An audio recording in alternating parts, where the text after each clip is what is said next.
Okay, one of the things that you have to be mindful of when you have an old car, especially one that you haven't changed out the gas tank or had it cleaned out yourself, is the sediment that could clog up your fuel system. But when I bought this car, I had no idea what they did to the gas tank, if anything. So what I did was I put this filter, inline filter, right after the gas tank and the fuel system.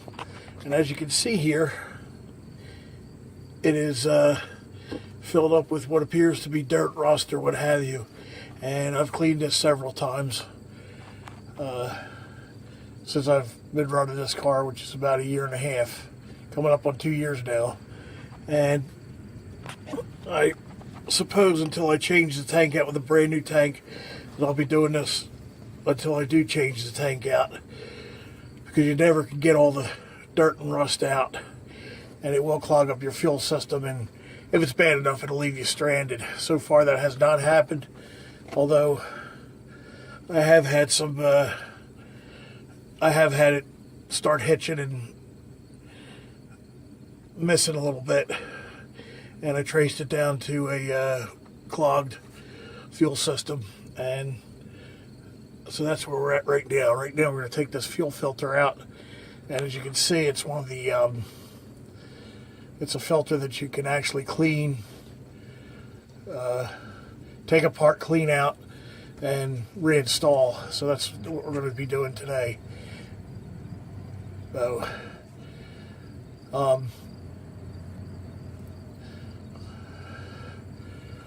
what I have here is a so you can see it here.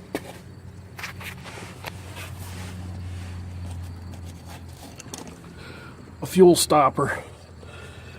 Just a piece of lag screw that I pulled out of my junk pile. One of the coffee cans in the garage, and hopefully I won't get too much fuel up in my underarms and what have you, because that's really nasty. And every time I'm working on the fuel system, it always happens. It just goes with the territory. So I'm going to turn you off and start again when I have the fuel filter out, and we'll take a closer look at it. All right, see you on the other side. Okay, now as you can see, it's got a little bit of sediment in it, but honestly, it's not really too bad. I've seen this a lot worse, and this is still flowing fuel pretty freely.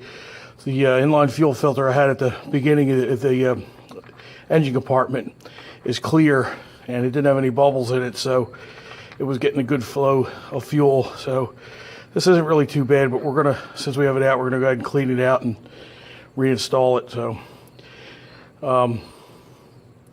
this is actually gives me hope that there's not too much stuff left in this gas tank. So what I do is I don't let it get below a quarter tank, and I run I fill it up all the way, as I have to with an old car. You have to put lead additive in there because I don't have hardened valve seats. So I fill the tank all the way up with gas after about after it hits about a quarter tank.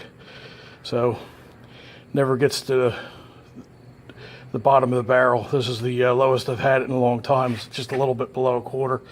So I wanted to empty it out before I pulled this thing out, and I didn't want to possibly leak a whole tank of gas and create an environmental hazard. So let's get this cleaned out and take a look afterwards.